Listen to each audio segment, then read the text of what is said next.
With Innistrad right around the corner, everyone's very excited to see what new cards will be coming out to add to their new decks. Well, if you're looking forward to a viable werewolf commander, well then you're very excited for this video. Hi, I'm Dell, your deck technician, and this is Dell's Deck Techs. Tovolar Dire Overlord is a 3/3 human werewolf for 1 red and a green that states whenever a werewolf or a wolf you control deals combat damage to a player at the beginning of your upkeep, if you control 3 or more wolves and or werewolves, it becomes night. Then transform any number of human werewolves you control. With Tovolar in the field, you can get rid of those pesky day-bound, night-bound mechanics that forces your werewolves to transform when you don't want them to, allowing you to get far more control and value out of your creatures. And with him, you'll be able to transform more times in the match, because as the game goes on, more likely people are going to cast more than one spell per turn, forcing a transformation and not changing day-bound, night-bound, but still allowing you to transform and get value out of your creatures. And he has card draw. Ulrich was our only commander, but now Tovolar has taken his place.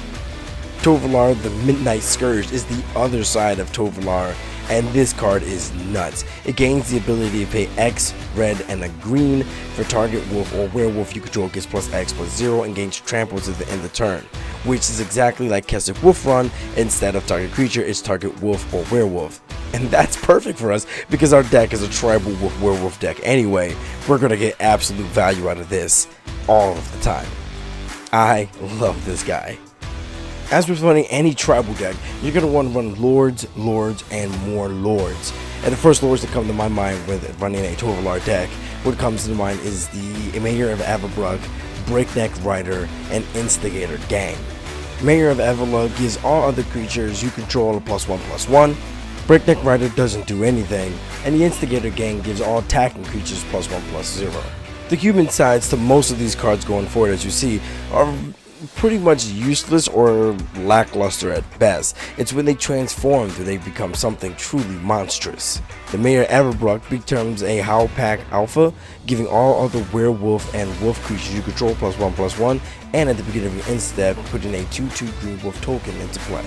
Neckbreak Rider becomes the Neck Breaker, giving all attacking creatures you control +1/+0 and has trample. That way you can prevent your enemies from chump blocking you and make sure you punch through with some damage. The Instigator Gang becomes the Wild Blood Pack, giving you trample, and attacking creatures you control get an additional +3/+0. I think you're starting to see the trend here. Night Pack Ambusher gives other wolves and werewolves you control +1/+1, and at the beginning of end step, if you didn't cast any spells, gives you a +2/+2. Much like a Mayor of Averbruck, but a bit weaker. Howl Pack Resurgence gives each creature you control that's a wolf or a werewolf +1/+1 and trample. And the new card Keswick Naturalist states whenever the Keswick Naturalist attacks, add a red or a green until the end of the turn. You don't lose this mana as steps and phases end. Keswick Naturalist transforms into Lord of the Overworld, given the ability that all other wolves and werewolves you control gain +1/+1. Now these are all Lord creatures that pretty much do exactly what they sound like. They just give bonuses, which is just all we need. We just need big, strong, trampling creatures.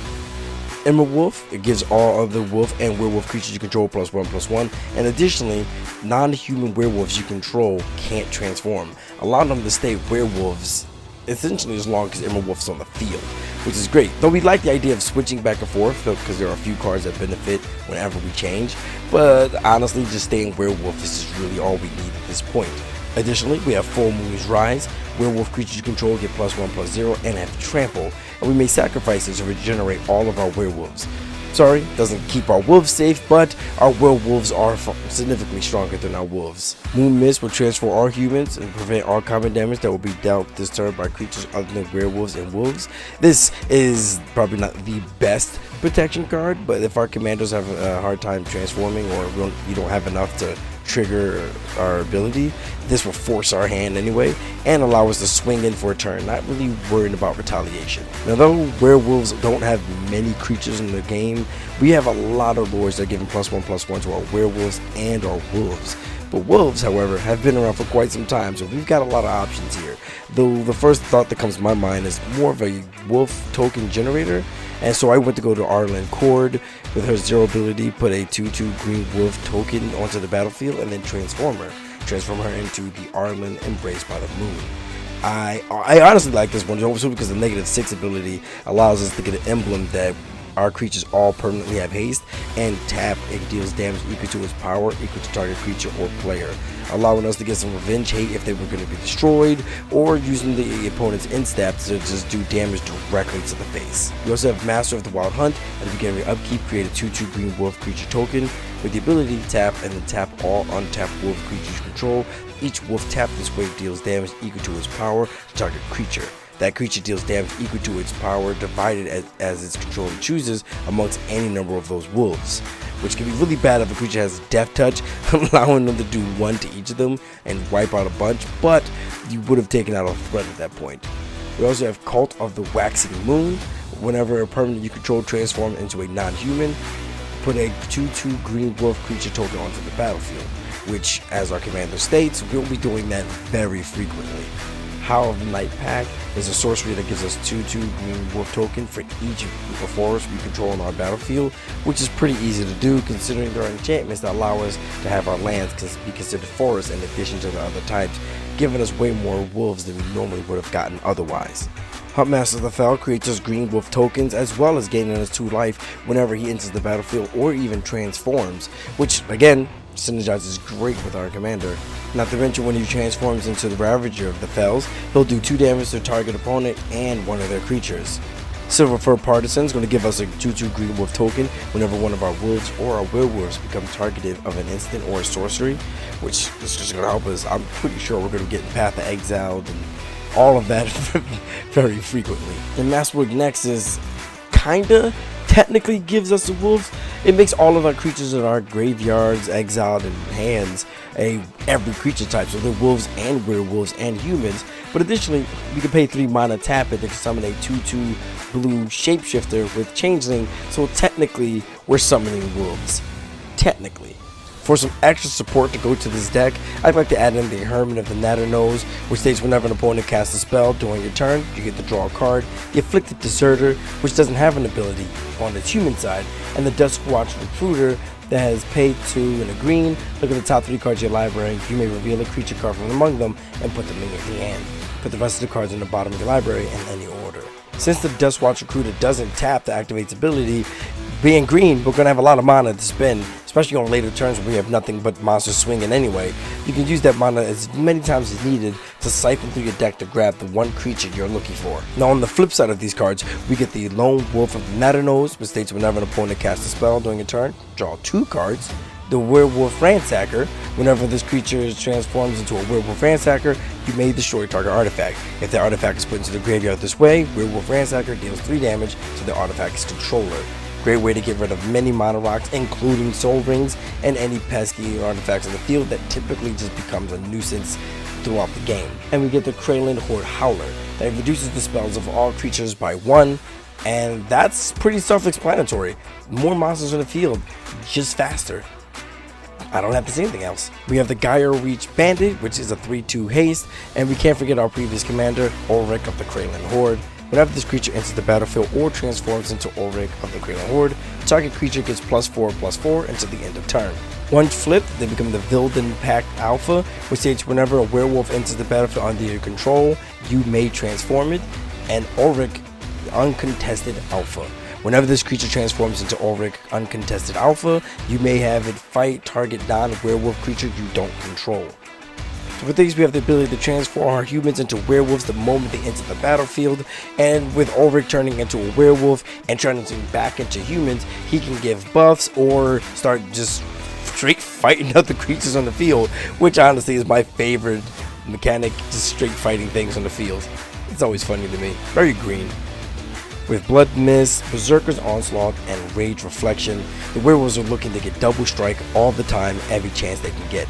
Though with Blood Mist and Berserker's Onslaught, they'll only get double strike when they're attacking, but that's enough because that's when most of their buffs are kicking in anyway. With Rage Reflection on their backside, you'll get double strike anytime, which could prevent the werewolves from getting killed with 1/1 death strike creatures, which is no fun when you feel like you're the powerhouse on the field. It also makes sure that when they do attack, if they have trample, which they almost always will, they'll get that damage in twice as hard and twice as easy. Now that we've gotten all of the actual tribal creatures that I like to add to the deck, we have many creatures here that aren't fitting the tribal but definitely benefit the tribal theme. The Adaptive Automaton, the Mimic, the Metallic Mimic, and the Realm Walker, the first three creatures that come to mind, I think of it. The Adaptive Automaton states when Adaptive Automaton enters the battlefield, choose a creature type. Adaptive Automaton is the chosen type. In addition to its other types, creatures you control get a +1/+1. It's an adaptable lord.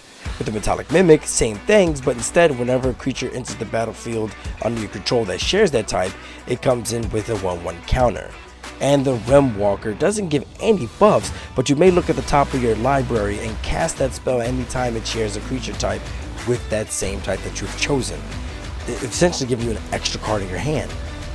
Obelisk of Earth is very simple. It's an artifact that states convoke. Whenever it enters the battlefield, choose a creature type. Creatures you control of that chosen type get +2/+2. Door of Destinies is an artifact that states whenever it enters the battlefield, choose a creature type. And when you cast a spell of that chosen creature type, it gains a charge counter. And all creatures of that chosen type gets +1/+1 for each charge counter. That can get pretty big pretty quickly. And the monster of all buffs, the Coat of Arms. Each creature you control gets +1/+1 for each other creature on the battlefield that shares at least one type with it. That can get insane. 6 werewolves in the field, all of them are now getting +5/+5 on top of the board battles. If we got double strike and trample, that can get out of hand fast. Now these don't pack as big as a punch as the other ones, but with the Vanquisher's Banner is an artifact that states when it enters the battlefield, choose a creature type. Creatures you control get +1/+1. Also, whenever you cast a spell of that chosen type, draw a card. Card draw is the strongest mechanic in any card game. I cannot stress that enough. The Icon of Ancestry is an artifact that states whenever it enters the battlefield, choose a creature type, and creatures of the type get a +1/+1. Very simple, but has the ability to pay 3 and tap it. Look at the top 3 cards of your library. You may reveal a creature card of the chosen type among them and put them in the hand, and put the rest in the bottom of your library in any order. Nothing but absolute value here. There you have it, and now you see that Tovolar is going to be amazing. One of my new favorite red-green commanders in a very long time. Second to Omnath, Locust of Rage. Sorry, he's my boy. He's always going to be up there. And this is going to be so fun to play. It's going to feel so good to actually have someone that's going to be viable. But if you had any other suggestions or that you would put into the deck, leave them in the comment section down below. I'd love to hear your thoughts, and let's make this deck together. Go around and clap them cheeks. But with that, I'm going to get out of here. Thank you guys for everything. If you like this video, please hit that like button, hit that subscribe, get this channel out there, and let's play some match together. I'm going to get out of here.